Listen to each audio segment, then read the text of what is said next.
Hello, everyone, and welcome to Breaking Bard Much Ado About Nothing here on twitch.tv live action roleplay. So, this show is about taking Shakespeare plays and adapting them, or adapting scenes of them rather, so that they are more accessible for a modern audience. The first person I want to introduce is our director, Max. Say hi, Max. Hi, how's it going, everybody? All right. And we should come up with a question to ask all of you when we have you introduce yourselves. What's a good question to come up with? Maybe favorite Shakespeare character? Oh, yes. I like that one. We're going to have everyone introduce themselves and say who they're playing or describe a little bit about themselves and answer that question. Favorite Shakespeare character? Max, what's your background with Shakespeare? Sure. I studied at the University of California, Riverside to be a dramaturg. I believe I was actually the first to graduate from their newly created dramaturgy track in the theater department.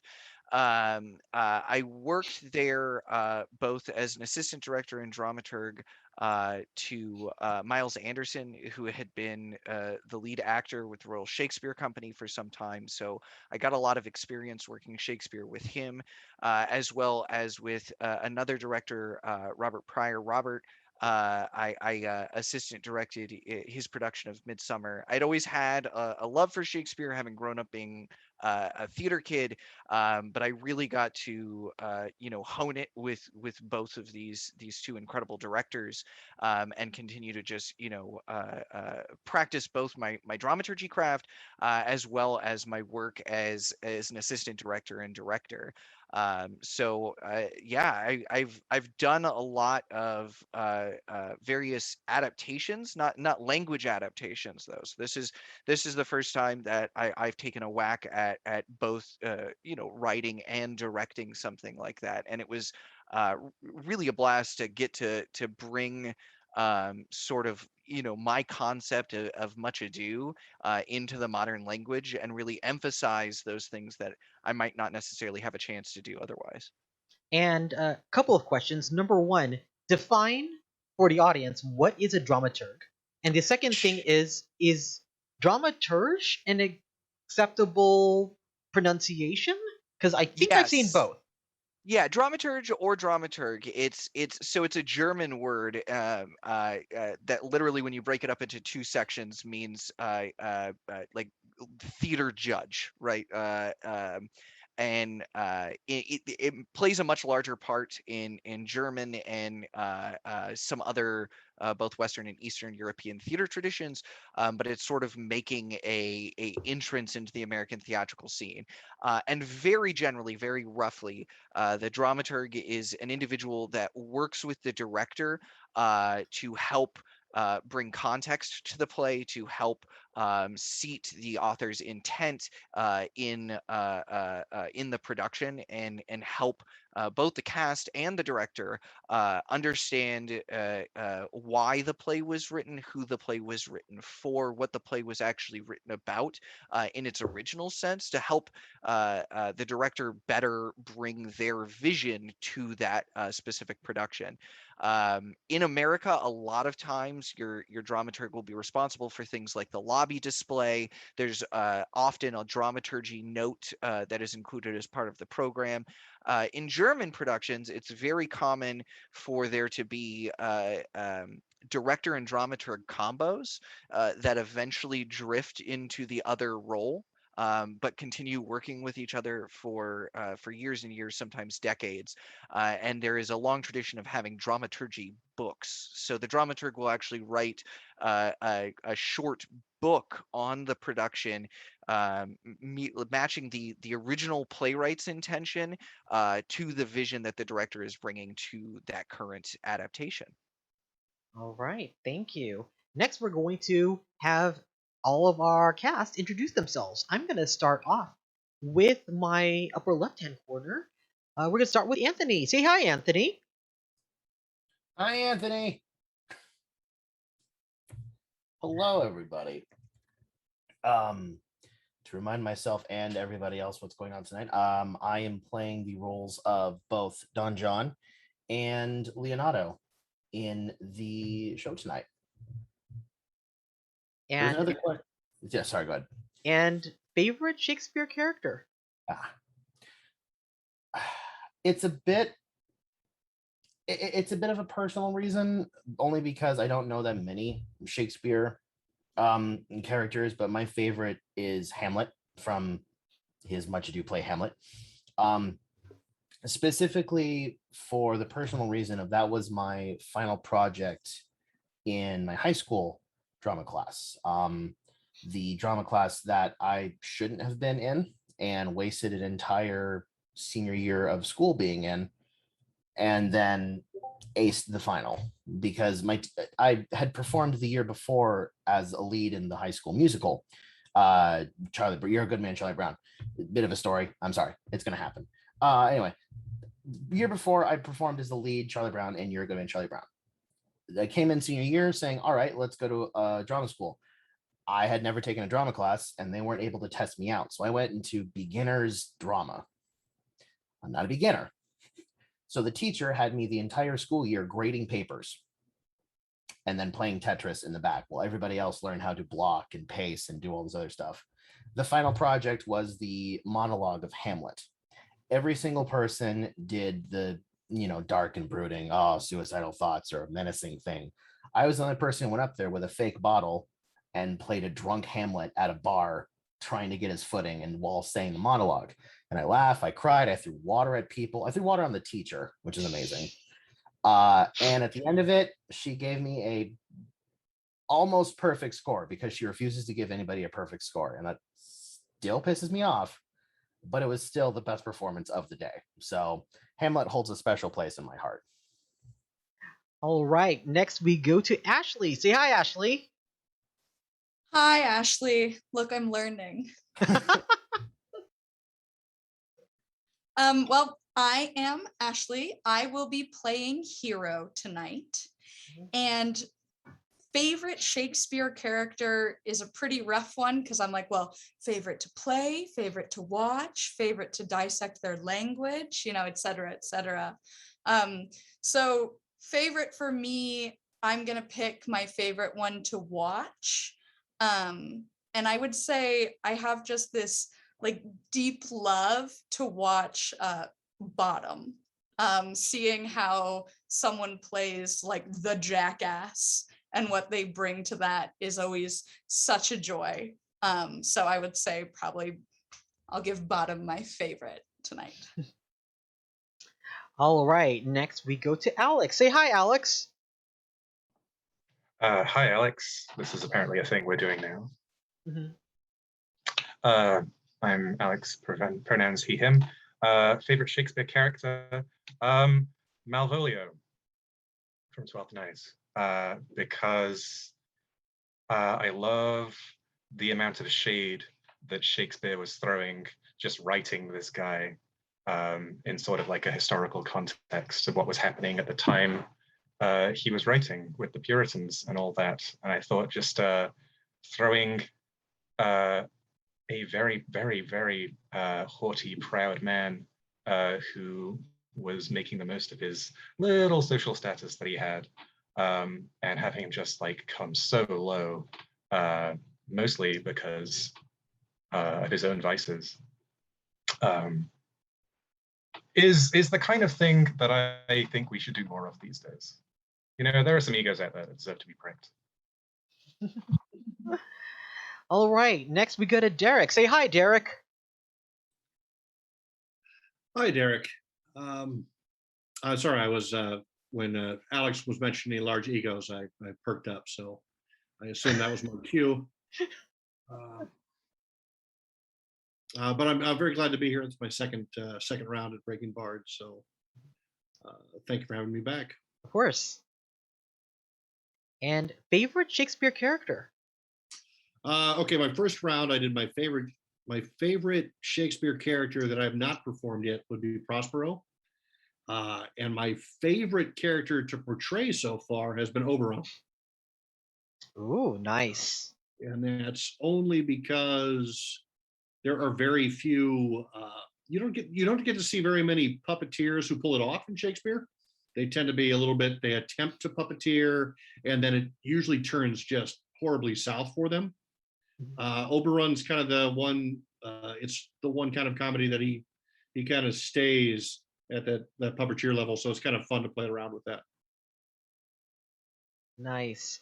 Next, we go to Meesh. Say hi, Meesh. Not going to do it. I'm just going to say hi. I'm going to break the pattern. Ah! I am. Hi, Meesh. It hurt. That hurt me more than it hurt you. Hello, everyone. I am Meesh. I am feeling a little bit of pain right now, but nevertheless, I'm going to be playing Beatrice and one line of Margaret. I would have to say my favorite Shakespeare character is the collective of every single ensemble fae in Midsummer Night's Dream, because I love seeing what people do with them. I've never seen them portrayed the same way in two different productions. And so they just make me happy. Just have fun with them. Cool. And just so that I answer this question, my name is Ryan Omega. My pronouns are he, him. My favorite Shakespeare character, and I've said this repeatedly, is Peter Quince from Midsummer Night's Dream. And partly because it is the character that most resembles William Shakespeare himself, and it is said that that is actually him, that in a way where he wrote himself into the play. And when I read it, I totally believe it because it's how I act when I'm a director. So it's my favorite character in any play. All right. So now that we've introduced everybody, I'm going to turn the reins over to Max. Max, get us started. All right, turning the reins over to me that's a bold choice, Ryan. You're taking some risks there, but I'm happy to do it. All right, so just to give everybody a little bit of context here, and then we'll jump into these scenes. I'm sure many of you watching are already familiar with the Breaking Bard format, and that we're doing modern language adaptations of a Shakespeare production of our choosing. I've always really loved Much Ado as one of Shakespeare's comedies. It is I it's either the second or third most produced comedy. I mean, I know Midsummer is the first, but it is produced very often. There are a lot of great film adaptations. But I think that there's still a lot to mine in it.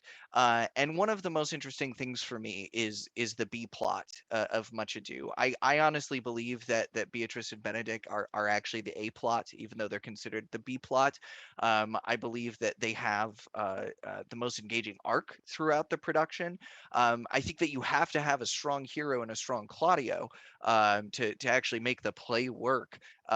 But if you don't have a strong Beatrice and a strong Benedict as well, then you're losing out on this incredible core component of the production.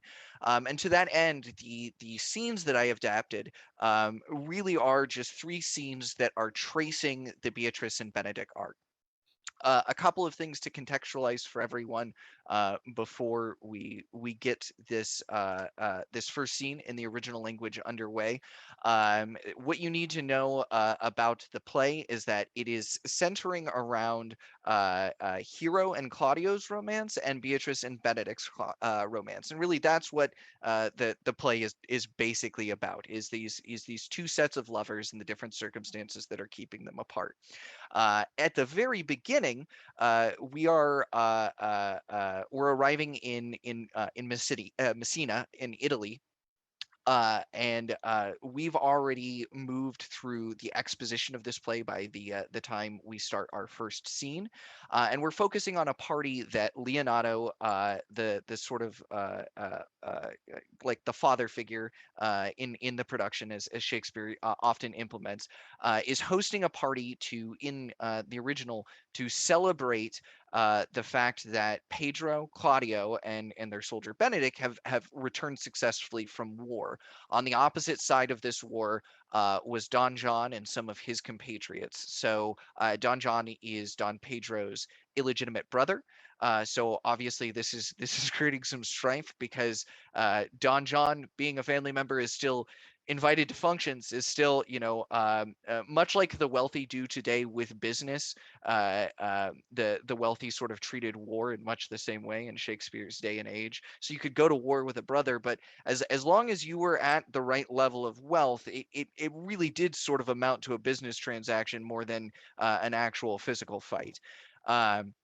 So what you need to know moving into this first scene, Act 2, Scene 1, is that we've already established many of the characters' relationships. We've established that Claudio has the hots for Hero, and has laid to work a plan to have, because he is sort of embarrassed of doing it himself. He feels that he won't execute it adequately. Has put to the task Don Pedro, the prince, to woo Hero for him.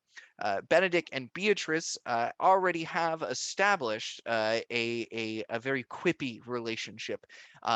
They are often trading barbs with each other, and more often than not, Beatrice is winning. So as we go into this first scene, we are at a masquerade party hosted by Leonardo, being attended by those cast members noted, the primary members of the cast. And after we've run the scene, obviously we'll be available to answer any quick questions about that, and then we'll transition into the modern. So those of you that aren't as familiar can maybe get an understanding of what was just discussed, what the engagement just meant that we all witnessed. So without further ado, I'm going to hand it over to my actors, because really at this point, my job is mostly done. I get to just sit here and talk, and they're going to do all of the heavy lifting for me.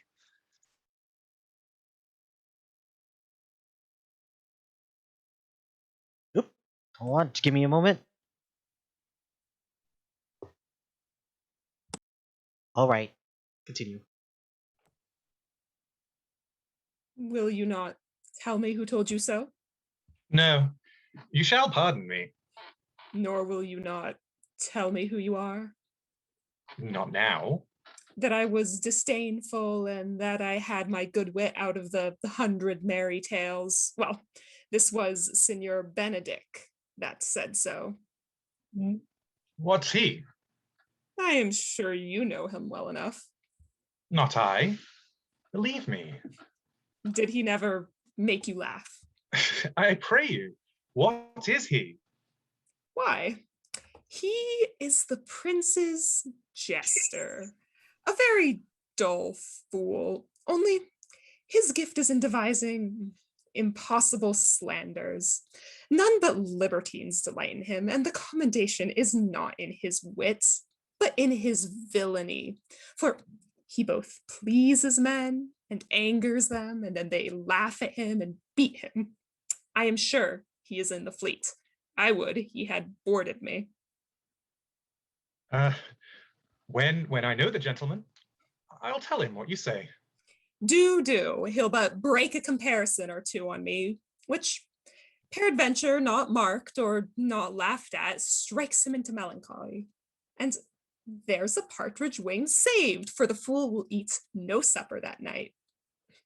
We must follow the leaders. In every good thing. Nay, if they lead to any ill, I will leave them at the next turning.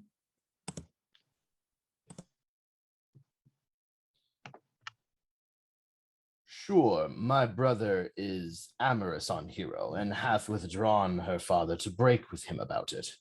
The ladies follow her, and but one visor remains. And that is Claudio. I know him by his bearing. Are you not Signor Benedict? You know me well. I am he. Signor, you are very near my brother in his love. He is enamored on Hero. I pray you, dissuade him from her. She is no equal for his birth. You may do the part of an honest man in it. How know you he loves her? I heard him swear his affection. So did I too, and he swore he would marry her tonight. Come, let us to the banquet.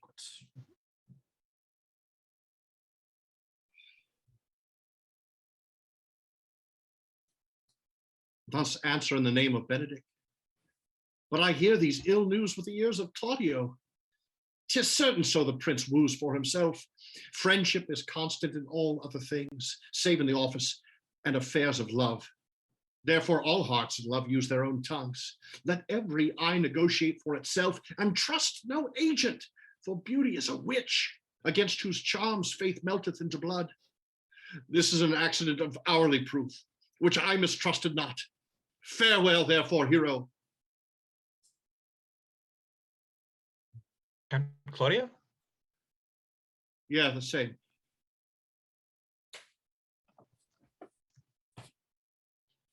Come. Will you go with me? Whither? Even to the next willow. About your own business, County. What fashion will you wear the garland of about your neck, like a usurer's chain, or under your arm, like a lieutenant's scarf? You must wear it one way, for the prince hath got your hero. I wish him joy of her. Well, that's spoken like an honest drovier. So they sell bullocks. But did you think the prince would have served you thus? I pray you leave me. Oh, now you strike like the blind man. 'Twas the boy that stole your meat, and you'll beat the post. If it will not be, I'll leave you.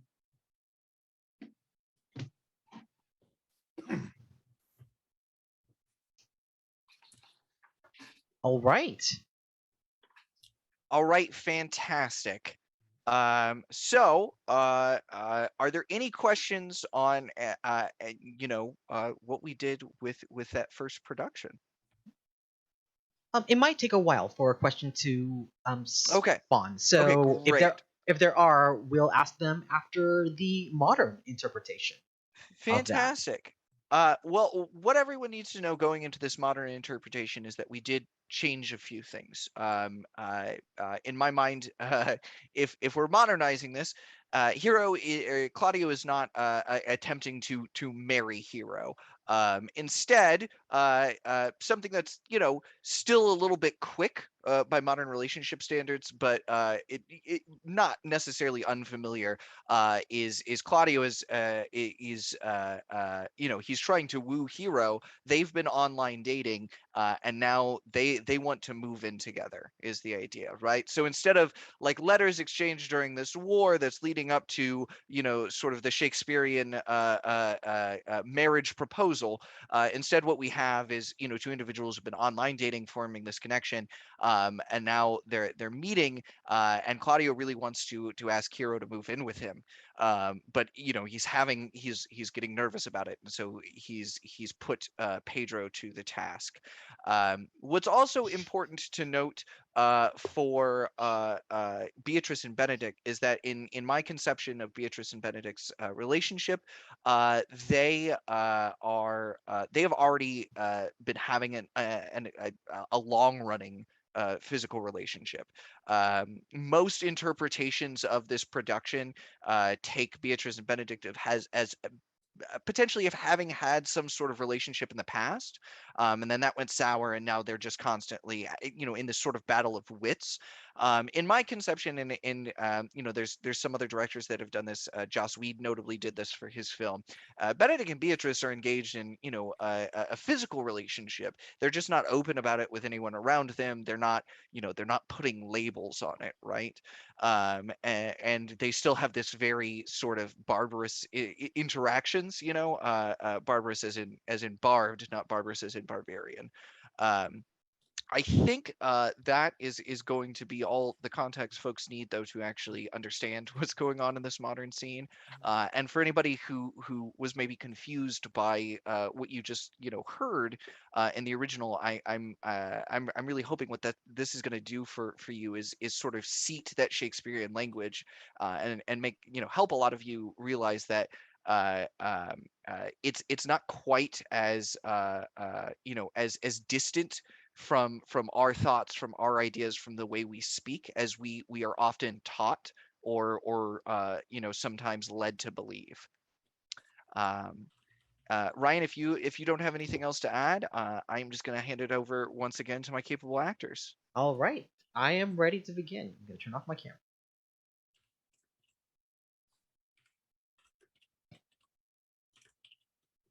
told you that. Oh, also, we're both vaccinated, right? Come on. I already said I'm not telling you. And yeah, of course. Well, at least tell me who you are. I will not. He said that I'm a bitch. I didn't say he said. That I'm rude then, and that all my best jokes are recycled from Twitter. Benedict.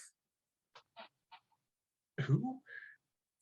I am quite sure you know who he is. I really don't. What? You haven't heard his jokes? Why don't you tell me who he is? Why? He's the funny man in the entourage.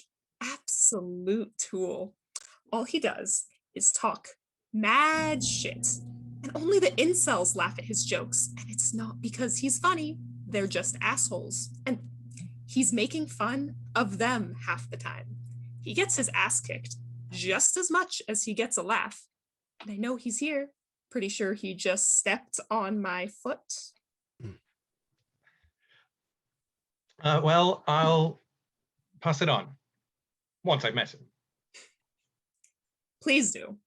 That asshole will try to snipe back, but when nobody listens and nobody laughs, he'll cry. As usual, which should make dinner all the more pleasant, him being too miserable to eat. Come on now, we've got to follow the leaders. As we should always. Absolutely fucking not, statist.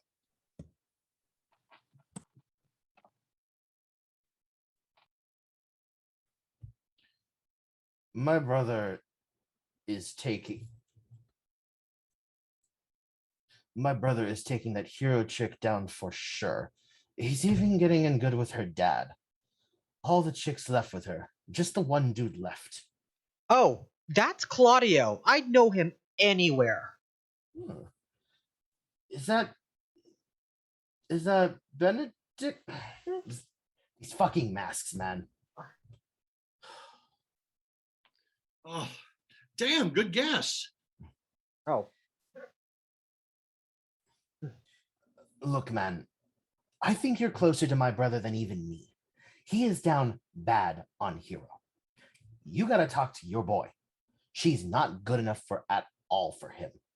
You'd be doing me a huge solid. Where's all this coming from, man? I heard him talk about her.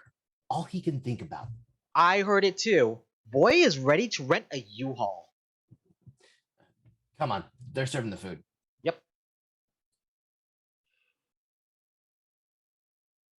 I asked as Benedict. I got to hear us myself. They would have lied otherwise. I can't even fucking blame him, my friend. What is being my friend compared to her? I should have just told her how I feel. I should have shown her how I see her. How could I expect anyone else not to see her, talk to her, and not fall for her? Oldest mistake in the book, and I guess I forgot how to read. Goodbye, Hero. Claudia? Yeah, that's me. Come on, my guy, we gotta go. Where? To the tree, man. The willow, you know? Come on. Fix yourself up. You look disheveled. You going with the dashing prince or the brave soldier look? You gotta pick since Pedro got your hero. I wish all the best for him with her. Well, that's spoken like an honest farmer. Selling bullshit. Do you really think Pedro would do that to you? Just leave me. You're striking blind. You're hitting everything but your target. Well, if you won't leave, then I will.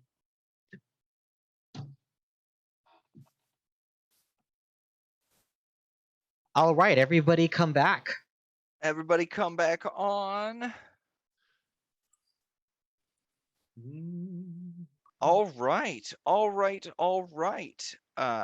So I hope that anybody that maybe lost anything in that original language began to get a little bit better idea of what this production and what this play really was about, because Shakespeare really was basically writing a play about like like rich people making very big problems out of nothing, making mountains out of molehills. And like I don't think that's something that is unfamiliar to any of us, right? Is the exorbitantly wealthy blowing things way out of proportion. Um, so I think that it's still relatable. That a lot of us can still laugh at this main couple, Hero and Claudio, having these relationship foibles, these issues, these problems, while you have Beatrice and Benedict, who are kind of more the still not necessarily working class, right? But maybe lower on the totem pole, having this very quippy, very intelligent banter back and forth. Um, so yeah, I see, Ryan, that we do have some questions in the chat. Do we want to go ahead and address those now? Yeah, let's go ahead and address that question. So Vera asks, practicing and doing these readings remotely, how did you find the play shift or adapt to the medium? Sure. So, I mean, I can answer that, but then I'd also love for any of the actors to dive into that as well. So, I mean, a big part of it, right, is there is no, you can't do as much with blocking, right? So, a lot of what you're having to do is sort of, intimate specific ideas, and then of course work with all y'all's out there suspension of disbelief, which is a thing we're very comfortable with, all enjoying theater, enjoying LARP and other nerdy pursuits.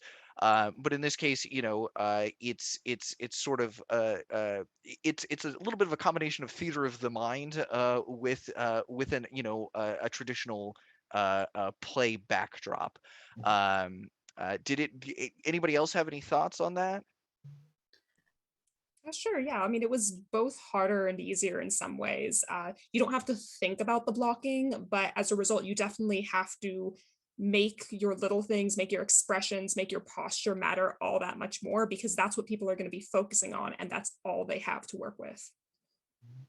Um, I know on my end, just producing Breaking Bard, one of the things that stuck with me was I have watched other Shakespeare's on Zoom or on YouTube, and the one thing that always bugged me was that when you have huge casts and you can't tell who's speaking because everyone is on the entire time, and I'm like, wait, who's Romeo, who's what? And so one of the things that has become a part of Breaking Bard is that substituting for scenes, we actually just have actors turn on and turn off their camera to represent you are in this scene. And it goes a long way to helping figure out who's actually speaking and who's in the scene. Rather than, and I've seen Romeo and Juliet with 20 people on screen, and my brain is like, I can't watch this. I want to support it. I can't watch it because I don't know who's Romeo. And then I see also Frosty asked us sort of a follow up to this question, and so I think I can and noted that it somewhat got answered in the previous question. I had considered having someone narrate stage directions, maybe even potentially doing it myself. I really felt like, at least for this one, that a it wasn't necessary, and b, sort of when I was initially trying to write it, sort of pulled me out of it, made me feel less like I didn't feel like I got to actually see the dialogue flow. And so much of Shakespeare is in the language, that I really just felt like with that camera on, camera off entrances, and the work that the actors are putting forth in their expression and their posture, and some of the movement they're doing on frame, they're making up for that lack of distinct direction, and allowing the scene to remain sort of its own little reality for a moment. Ashley, I think you were going to say something in regards to the previous question about how your experience.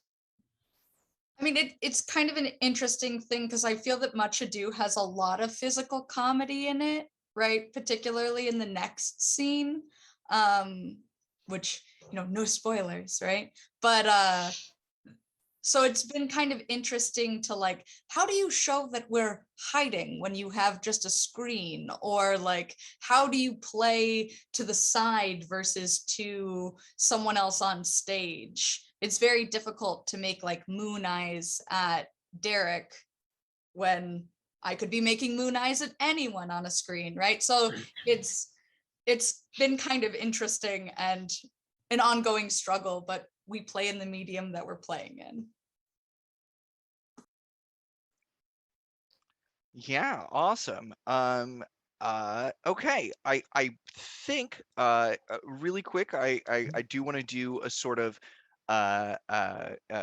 where we are in the play Okay. before we move on to the next one, since there is some action that happens. So one of the big things is between this Act 2 Scene 1 and Act 3 Scene 1, the next scene that we're going to be doing, the issue between Claudio and Pedro gets resolved. Claudio figures out that Pedro actually was wooing on his behalf. In the original language, asks Hero to marry him. Hero agrees. Pedro wants to do it, or Claudio wants to do it immediately.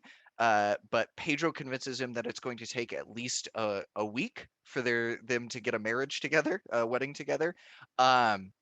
So in the meantime, Claudio and Pedro, and then Hero and Ursula, decide that in order to pass the time, this week while they wait in anguish for this wedding, that they are going to trick Beatrice and Benedict, either in generally the original take, into actually falling in love with each other, or in my conception, just actually being open about it. I think there is a lot of textual support for that interpretation, even in the original language, and it's a really fun way to play it. And then the other big thing is that Don John is not happy that he didn't, like, he only sowed a little bit of chaos, and so he concocts a plan to interrupt the marriage further. But we'll get into that and how that plan actually falls out after this next scene. So what you need to know at this point is that Claudio and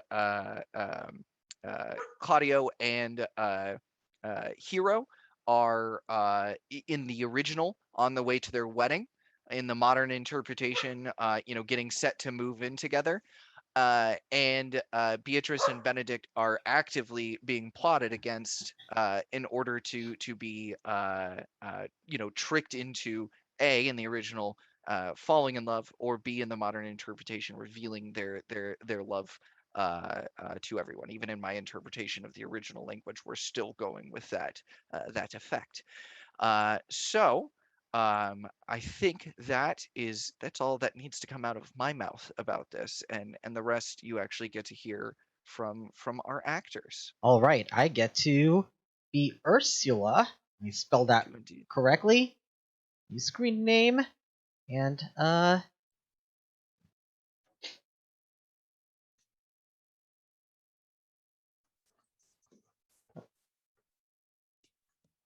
Good Margaret, run thee to the parlor.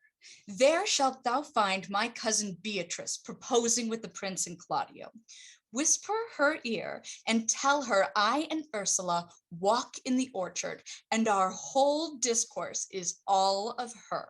Say that thou overheardst us, and bid her steal into the pleached bower where honeysuckles, ripened by the sun, forbid the sun to enter, like favorites made proud by princes that advance their pride against the power that bred it. There will she hide to listen our purpose. This is thy office. Bear thee well in it, and leave us alone. I'll make her come. I warrant you, presently. Now, Ursula, when Beatrice doth come, as we do trace this alley up and down, our talk must only be of Benedict. When I do name him, Let it be thy part to praise him more than ever man did merit.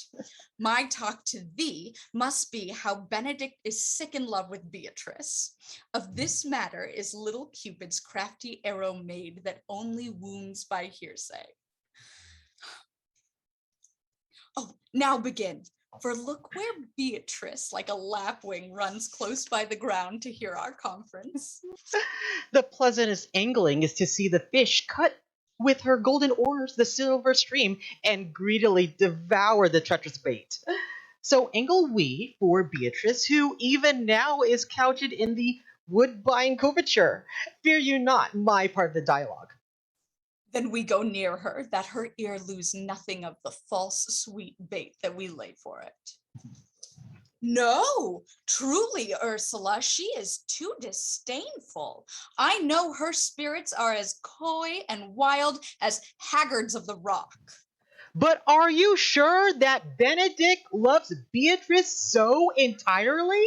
So says the prince and my new betrothed lord. And did they bid you tell her of it, madam? They did entreat me to acquaint her of it, but I persuaded them. If they loved Benedict, to wish him wrestle with affection and never let Beatrice know of it. Why did you so? Doth not the gentleman deserve as full, as fortunate a bed as Beatrice shall couch upon? Oh, God of love, I know he doth deserve as much as may be yielded to a man. But nature never framed a woman's heart of prouder stuff than that of Beatrice. Disdain and scorn ride sparkling in her eyes, misprizing what they look on, and her wit values itself so highly that to her all matter else seems weak. She cannot love.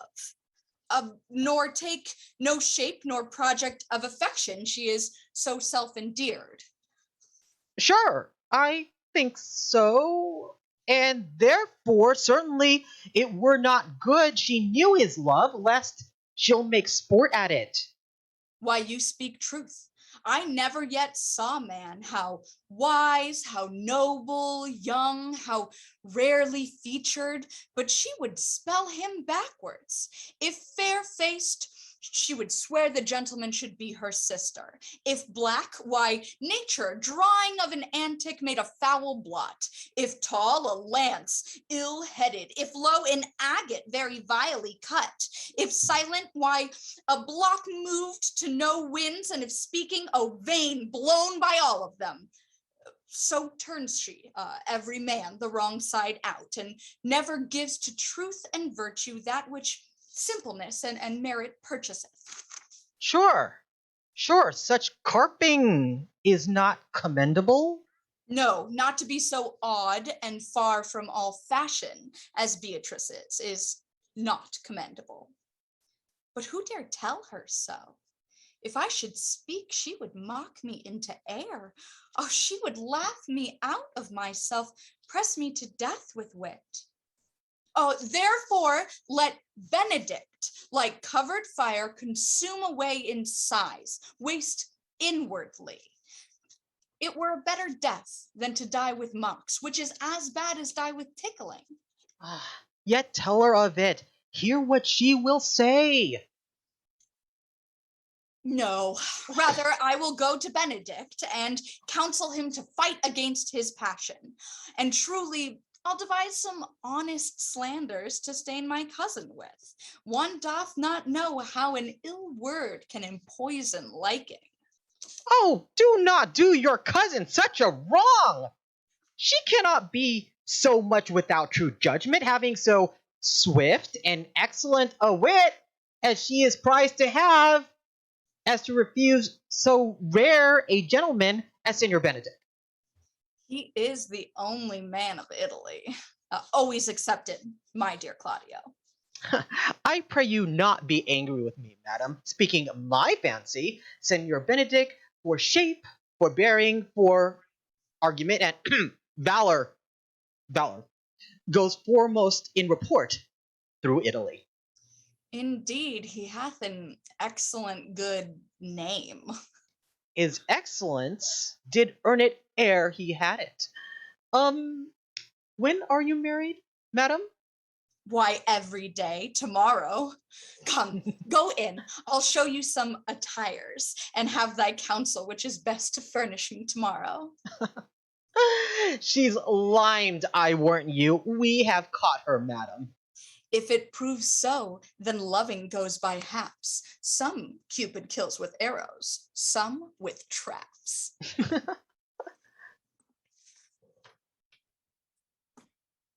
What fire is in my ears? Can this be true? Stand I condemned for pride and scorn so much? Contempt, farewell, and maiden bride, adieu. No glory lives behind the back of such.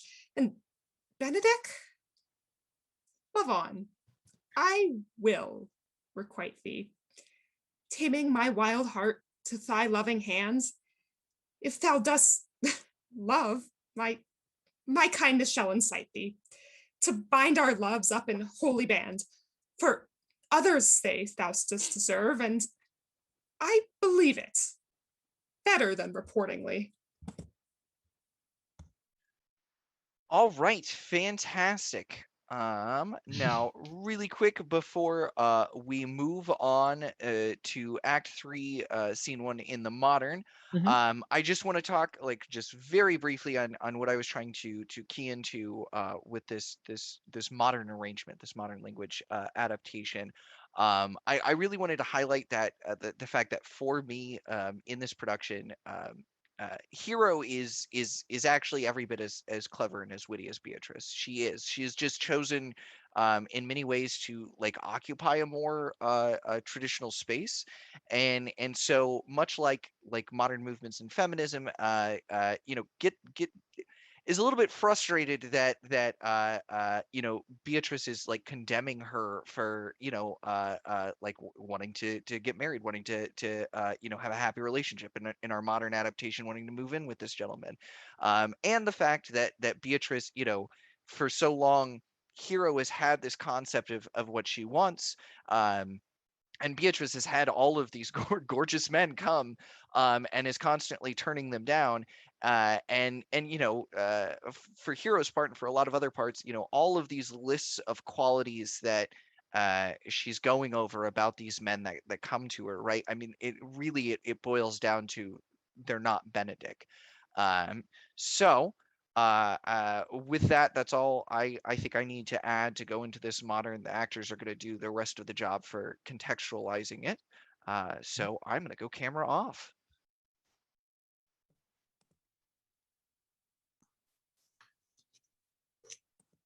Margaret, get Beatrice for me.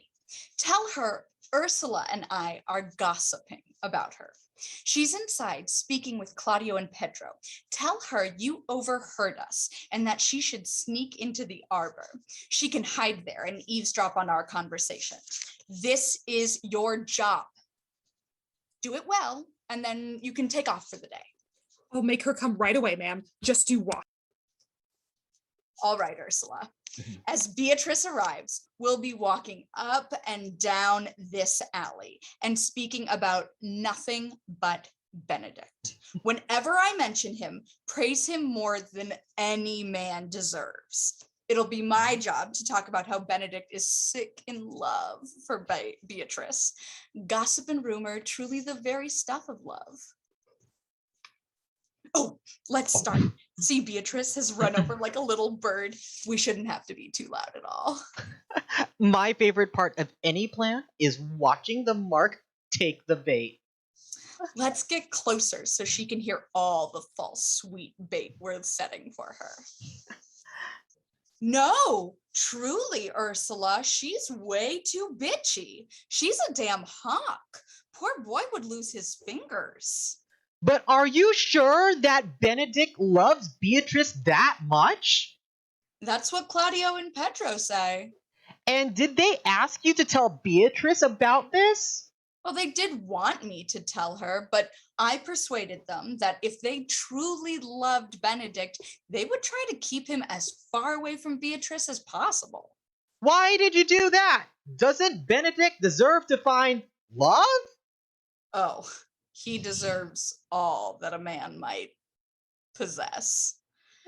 But nature never made a woman's heart as proud and tough as Beatrice's.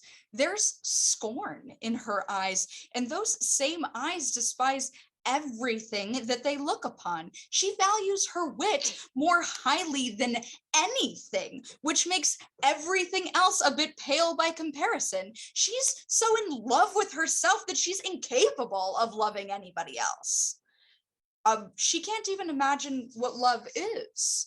Yes, sure, you're right.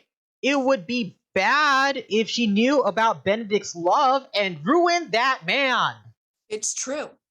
And whenever she meets a man, no matter how wise, noble, young, handsome, she rearranges all his good qualities so they end up looking bad. Doesn't matter if he's pretty. Too pretty for me, she'll say. Doesn't matter if he's fit. She doesn't want a man stronger than her, she'll say. Doesn't matter if he's tall. Too tall by far, she'll exclaim. Doesn't matter if he's the same height. Who would want a man just as tall as I am, she'd say. And short men? Well, she'd declare that her back would hurt from having to bend over. You're right, of course. She does complain too much, and she is way too picky. Oh, but who would dare tell her? If I said something, she would mock me so mercilessly that I would probably disintegrate into air. She'd laugh me right out of my body and just kill me with her wit. So Benedict should conceal his emotions. Like a fire that gets covered up, Benedict should smother his love and waste away. It would be better to die that way than to die from the shame her bullying would elicit. But should you tell her? Maybe she really loves him. No. Instead, I'll go to Benedict and advise him to fight his emotions. I'll just tell him some of her more cringe moments and ruin her reputation. You don't know how quickly affection can be killed with a single nasty word. Oh, no, you didn't. Don't do your cousin dirty like that. With the quick, intelligent wit she's rumored to have, she can't really be such a bad judge of character that she'd refuse Benedict. He is the only worthy man in Italy. Oh, aside from my dear Claudio. Well, don't be angry with me for speaking my mind, but throughout Italy, Benedict is considered the best man in looks, class, intelligence, and bravery. True. He has an excellent reputation. And he deserves it, having been excellent before he had a reputation for it. When are you moved in again? Tomorrow, and then every day after that. Come on, let's go inside. I want to show you some clothing so you can tell me what I should wear tomorrow. Girl! We caught her in our trap. I'm sure of it. You never know how love is going to get you. For some, they set their sights. For others, we lay traps. Yes. Fuck me, this is embarrassing. Surely this isn't true. This sounds like some straight misogyny. Sure, I'm proud of being my own woman, but that doesn't mean I'm opposed to a cishet relationship. God, is this what people are saying about me behind my back? I mean, maybe I do love Benedict. Maybe him loving me is enough. I'll be kind to him from now on. And if he really does love me, well, we'll see, I suppose. People say that you deserve my love, and I believe it. And not just because they've said so.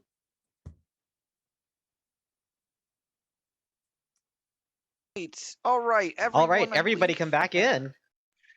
Yeah, that was awesome. So Really quickly, I just definitely want to like play up there the fact that uh like I had said, it is important for this production to go off for a production of Much Ado to really work, for Hero to have that streak of cleverness, and so like you can see it, if you're familiar with Shakespeare, in the way he's written Hero, especially in this scene. But I think that bringing it into that modern language makes it really clear that she's just as witty, that she's just as good at those barbs. She's just sort of chosen a different role, in life for herself, right? She's decided that she wants to move forward with like sort of this traditional relationship, and she's a romantic. And Beatrice is basically over here calling her a trad wife, right? So like, and so you definitely get those moments in this scene where Hero's going a little off script, and starting to dig into some of her actual feelings about Beatrice, as opposed to just continue moving forward with the plan. um yeah. Was there anything that you guys wanted to add about this, the switch over to the modern language, or about the scene in general? I really like the way that you translated it, because I think that Hero so often does get thrown away as an ingenue, and that she's just viewed as the like perfect little wife, and that this scene becomes entirely about like Beatrice's reactions, and sometimes the meaning behind this language does get lost. I like it's really one of those that I view Beatrice as like so much faster than Hero is in the moment, and like Hero's the one who thinks later like, oh, I should have said that comeback, like I have the perfect line now, but like can never say it to Beatrice's face. And I mean, they're so close that it's been their like entire life. Hero has played the like slightly less intelligent, like the younger sister, and as a younger sister to an extraordinary older sister, I can totally relate.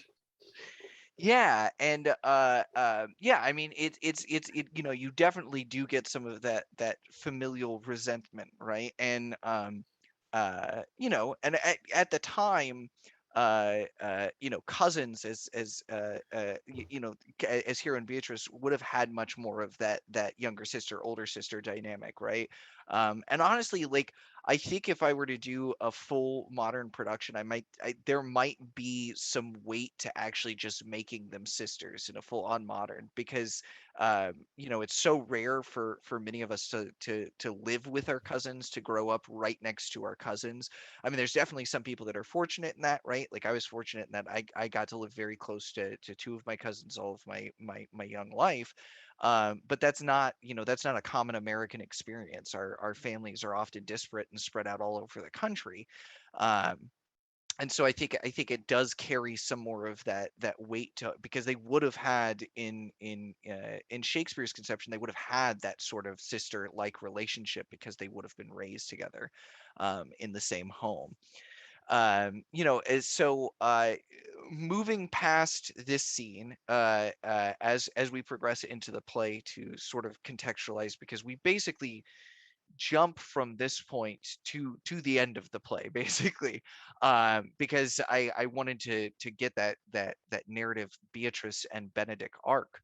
And the big things to know are that basically immediately after this scene, uh, Benedict comes in, showing all the signs of having been fooled by Claudio and Pedro's efforts. In Shakespeare's time, he had a clean shaven face, and basically was cleaning himself up, right? And then as soon as he exits and seems to sort of like have like really like bought into all it, and be like, well, okay, I guess I'm moving things forward with Beatrice, right? Which works in the modern adaptation as well just fine. Like, you know here's a guy who, in my conception of Benedict, he would have been open to this relationship being out in the open this entire, like, he was like whatever Beatrice is gonna give me, and like, you know, speaks disparagingly of love as more of like a guard than an earnest take on like romanticism and his own feelings. And so, you know, at this point, like, he's just bought into it. He's just like, oh, like, great, like, okay, she wants to do the thing too, right? Now, what happens from this point is Don John, in the original language production, in the original production, Don John and Baraccio fool Claudio and Pedro by Baraccio basically sneaking into Hero's room, her bedchamber, and in a lot of productions, you know, he's shown basically getting super handsy and you know, even like getting physically affectionate and even sleeping with what turns out to be Hero's, you know, chambermaid, right? So Claudio and Pedro buy it because it's Shakespeare, and so you can just, you know, turn a person around and suddenly they're whoever you say they are, right? um and if I were to do this full production, I think probably what we would probably do something similar. They'd be seen from across a lake. You know, she's wearing some of Hero's clothing, whatever it may be. But instead of having you know, Hero die, like kill herself out of shame, having this be, because that is the concept in the original play, is that Hero is so ashamed, Leonardo casts her out of his house, and she kills herself, right? Except really what happens is that uh, uh, through some bumbling constables and Dogberry's efforts, it's discovered that Don John and Baraccio cooked this scheme up. Leonardo comes to Hero and apologizes, and then they concoct a plan to get Claudio back, which involves you know, Hero faking her own death, which, you know, is very Shakespearean, but not a very modern take. And so, were we to update this entire play, I would imagine that Hero has a pretty good social media following her romantic takes, her sort of, you know, witty woman who still has this sort of traditional mindset around relationships, and then gets outed on Twitter as actually engaging in an affair, you know, the week before she moves in with her monogamous partner, and so gets canceled on Twitter. So she doesn't die; she gets canceled on Twitter, and then sort of secludes herself in shame. In the original production, Leonardo, well, first of all, Benedict actually challenges Claudio and Pedro to a duel on behalf of Beatrice. So they actually they talk about their feelings for each other. Beatrice insists that he duel Claudio because Hero is dead. That doesn't turn out because the reveal, like, you know, they get brought in on the plan. And so of course Benedict's like, well, I can't. All right, I mean, I can't duel this man over a woman that's not actually dead. But they have to maintain this sort of fiction. So Beatrice winds up mad at Benedict again, as, as sort of their cycle, right? And we come into this last scene in the original conception with Claudio having agreed to marry Leonardo's brother's daughter. So Leonardo's another one of Leonardo's nieces, just because she looks like Hero. And I think what we would do, were we to modernize this, we'd be saying that Leonardo's found another roommate for Claudio, because Claudio really does need a roommate, right? Rent's expensive. He needs somebody to move in there with him. And he's like, well, I think I found a girl that, like, you'd probably end up liking, and, you know, you'd be roommates, and then maybe something will spark. And it turns out that it's Hero all along. We did get a question in chat there from Veara. I don't know if I'm pronouncing that correctly. Yeah. I think what we're gonna do is, because we're so long between scenes, let's get into this final scene, Sure. and then Yeah, we'll and then answer that answer any question questions. immediately after. That sounds good to me. Mhm. All right. Well, now I get to stop talking and turn it over to you folks. So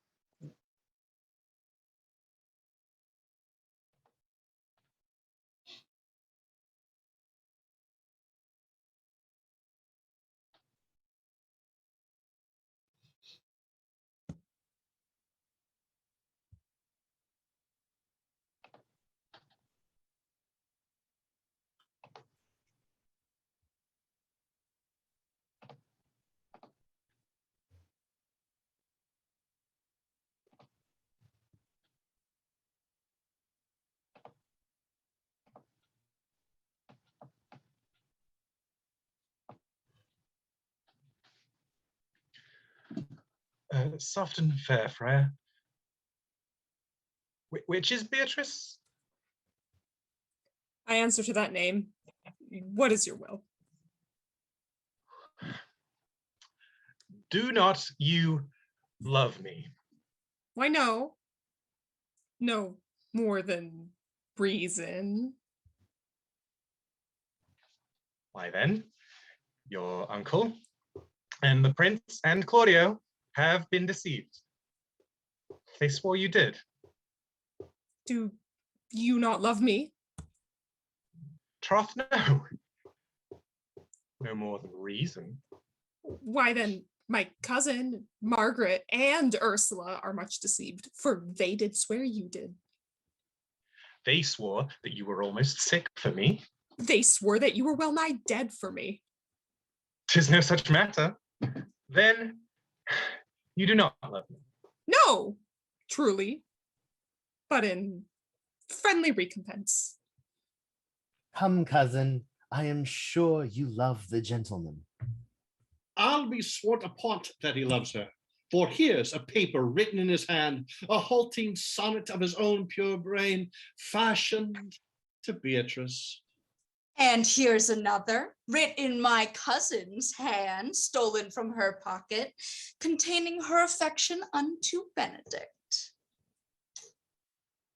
A miracle. Here's our own hands against our hearts. Come, I will have thee, but by this light I take thee for pity. I would not deny you, but by this good day, I yield upon great persuasion and partly to save your life, for I was told you were in a consumption. Peace. I will stop your mouth. Mwah.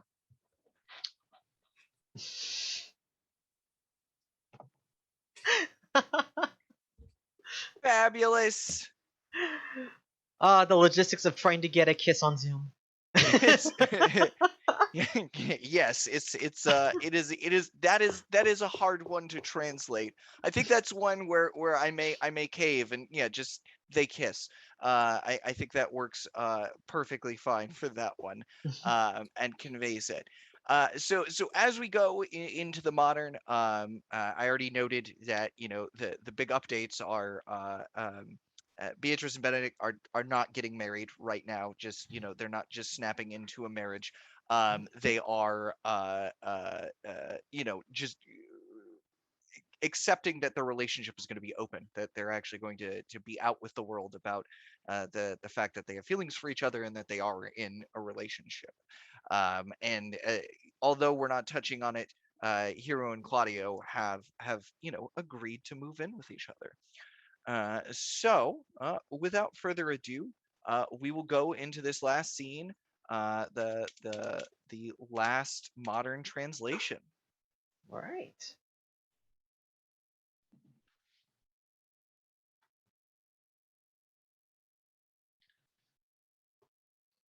Wait a moment. Which one of you two is Beatrice? What do you want? Do you love me? No more than is reasonable for friends. Leonardo, Pedro, and Claudio sure were fooled then. They swore you did. Do you love me? No. No more than is reasonable. Well, then my cousin, Margaret, and Ursula have been very much fooled themselves, for they swore you did. They swore you were sick with love for me. They swore that you were nearly dead with love for me. Oh, so you don't love me? No, I don't. Except as a friend. Beatrice, for fuck's sake, we all know that you love him. And I've got proof that Benedict practically swoons. Here's a very bad but incredibly cute tweet he wrote her. And here's proof of the other, a really quite lovely poem that Beatrice composed on Benedict's pretty face. Okay. Look, sure, I've been tweeting, and it seems like you've been writing as well. Okay, I'll take you, but honestly, I'm only doing it out of pity. Look, this is a yes, okay, but let it be known that I'm only doing this after a lot of persuasion and to save your life. I hear you were quickly wasting away without me. Oh, shut the fuck up. They kiss. The real kiss is on OnlyFans. Ooh. Wow, that such a kiss. Oh man. All right. So that is going to bring us to the last scene of the evening. Yeah. Thank you to all of the. I mean, we're not going anywhere yet. We're gonna stick around and talk and answer questions. But I have to say, thank you to my cast. Because what would the play be without you guys? So, really, I cannot stress enough that the heavy lifting was on the actors. It was a lot of me getting to jump on Zoom calls and watch everybody play with the language and play with the modern text and find the things I liked that they were doing and just point those things out and tell them to do it more, right? Which a little secret is a lot of stage direction. Is just telling your actors to go and then being like, I liked that bit, I didn't like that bit, do more of that first bit, okay? And that's why it's so important to get a great cast and to get folks that identify with the characters and are able to live in them. Yeah, so Let's go ahead and answer Vieira's question. What did you find to be the most difficult scene / feature to modernize in this play? sure. So I think the most difficult thing, right, was just making sure that I had gone through and got all references to like marriage to like as I adapted it into the modern text. It like you know I don't necessarily think that Shakespeare is extremely hard to adapt to modern text. I think it can be extremely hard to do it well. I that's why I only did a mediocre job. But uh, but what I yeah. So really, it was going through and making sure.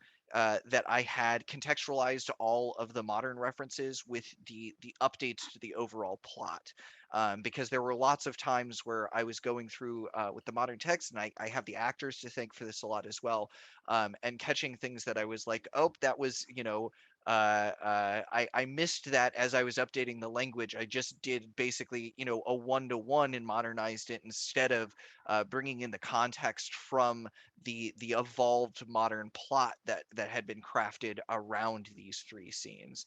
And so just really seating it in that sort of the modern vision of the play as a whole, and ensuring that everything was continuous and contiguous and actually fit in that world. Mm-hmm. Mm, like I was curious, like just to segue a little bit, Ashley, as you directed Macbeth, in that, like, what did you find to be a difficult scene or difficult feature to modernize in Macbeth when you were directing your play? I found it really hard to modernize some of the like most iconic lines and the lines that make the most sense in my head, right? So like from my mother's womb untimely ripped was real hard because there's no like better way to say that, right? Or when something just like made perfect one across sense. So I almost like cheated in a different way, as I, rather than just translating it, gave everything like a twist so that I wasn't just translating it across. Because when I tried to just kind of translate it across, it just like read like Shakespeare without the iambic pentameter. It was just like if he wasn't talented. And I was like, well, that's not cute. So let's try and do something here. I think Max did a great job on modernizing this, because quite often things do get lost in Much Ado, and particularly in the like anything that's not Benedict and Beatrice, really. So I want to ask the rest of the cast, was there anything that you may have learned in this particular iteration of doing Much Ado About Nothing as a Zoom play, at least scenes of Zoom? I just loved getting Max's interpretations of the scenes. They really put a new twist for me. The one that I loved in particular was the masquerade scene. And, Max took me aside and said, oh, Beatrice knows it's Benedict. She's making fun of him to his face. And suddenly that whole scene where I was just shitting on Benedict, that was fun. I was making fun of him to his face, and I was having so much fun with it. And just hearing that interpretation, it really puts a new light on things.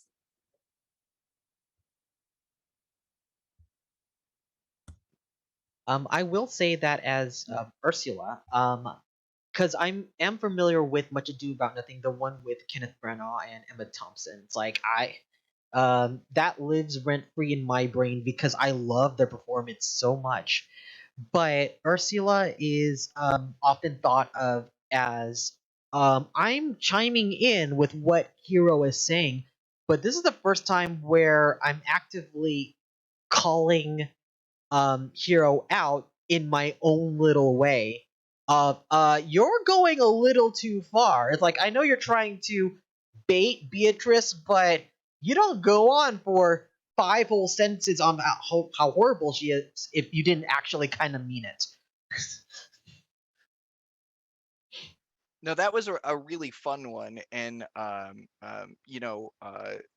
having you and Ashley doing it together, like I was saying, so much of the work that I did on this and from the directors that I learned was just like letting my actors play, and then punching up the things that were like super solid and I wanted to see, and like that's the fun thing, right? Is when actors are playing, like none of it, like it's very rare that any of it's just like flat out bad. It doesn't always like match the director's conception of what they want, and so they might cut things out. They might push for certain reactions to be more prominent or prevalent, because in their mind that lends itself better to their interpretation of the production. But it was just so much fun for me to work with all of y'all, and get a chance to see you play and see you bring yourselves to this production and to the characters, and then get to get in there and tinker around a little bit and be like, okay, let's let's punch up this element, this one is good, but it doesn't work for this interpretation. But yeah, so for me, like, so much of the production itself, and even some of my modern language adaptation was built on the backs of all of these folks and the work that they were doing, and so just a very collaborative effort. Frosty, we're not in a theater. It's fine. You could say the Mackers word. I'm still not, but you We can call it the Scottish play. or Mackers. Fine. Yeah. Tragedy. Mackers, that bloody show. Yeah, that bloody show. I guess the reason why I do say Macbeth out loud is because I think Zoom is a different form of a theater, and also because it's breaking Bard Macbeth. Like, I try to do address it by their names, right? Mhm.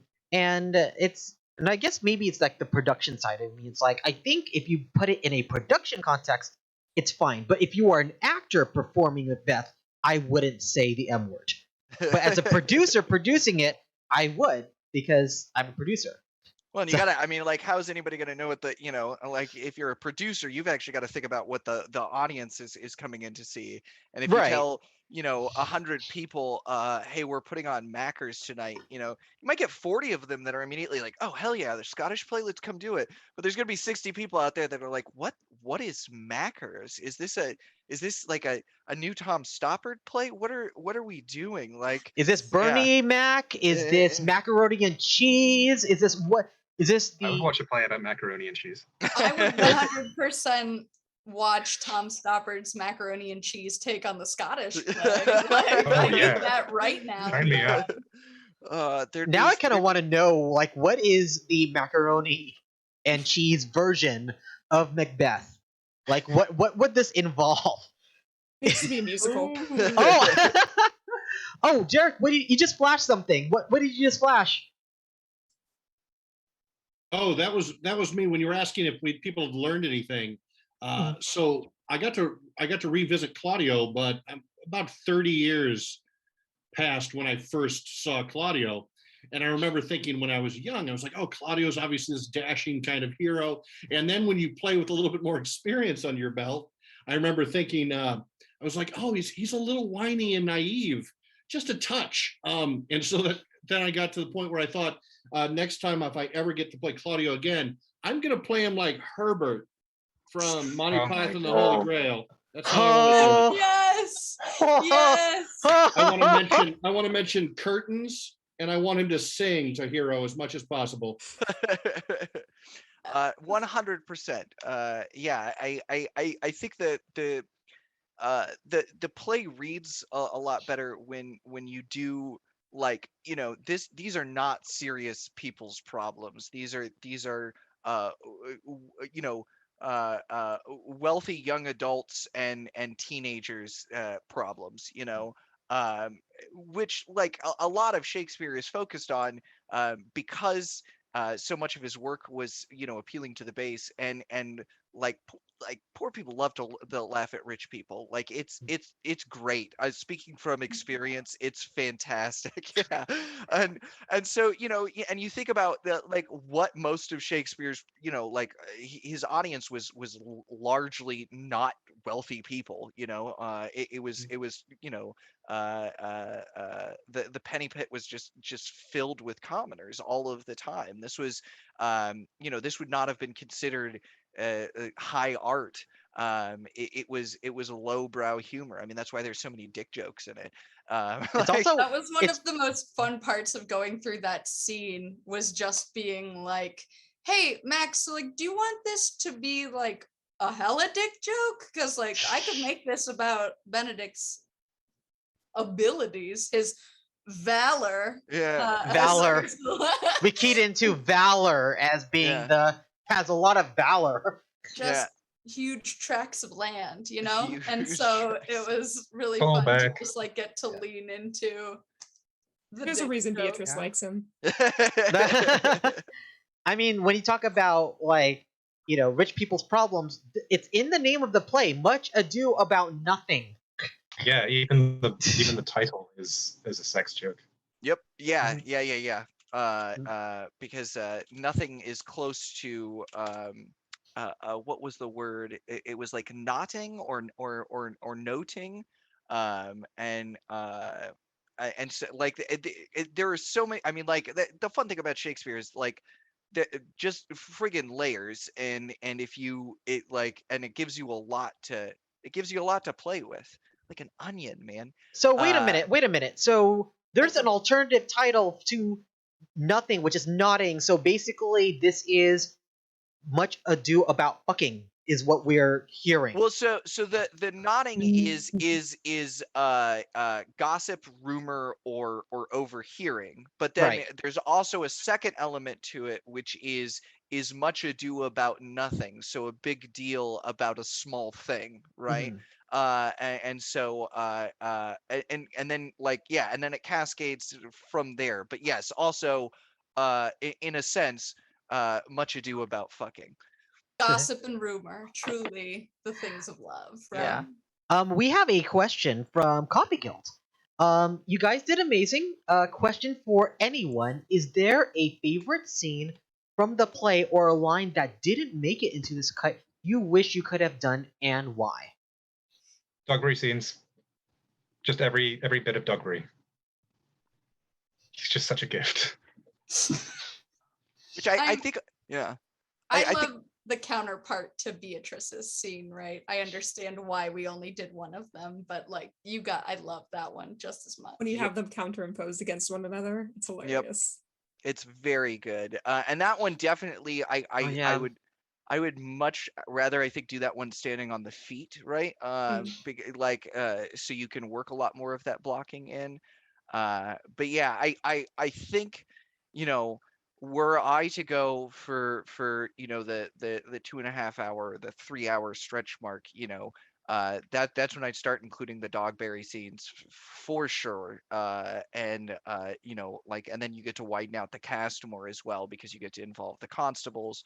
And you could also, if you don't want to do, there are a lot of double casting opportunities in there that can be really fun as well. Yeah. Okay.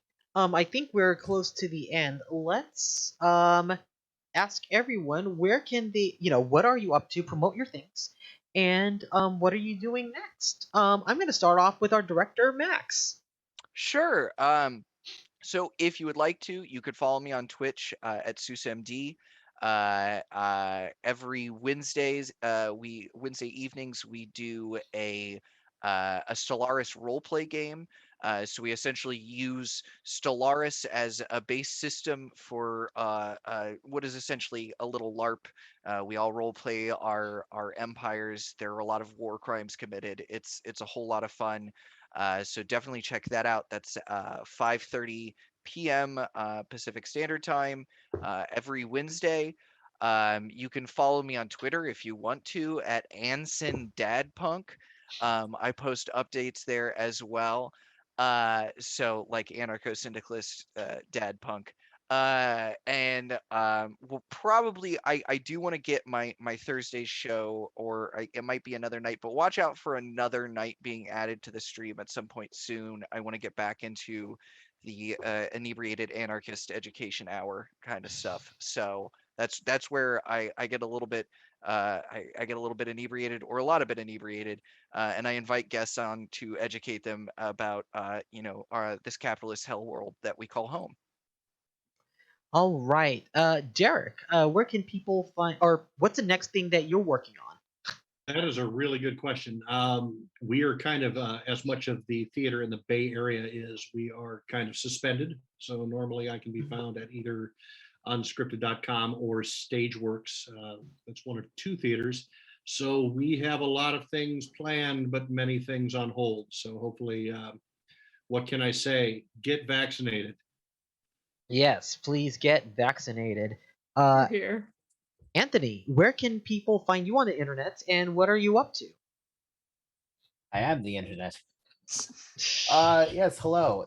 If you were looking for me on socials, you can find me on the Facebooks at my full name, Anthony Schamp. If you're looking for me on the Twitters, the Instagrams, I believe those are the only other ones I use. I am under there as at Nerd with Pets.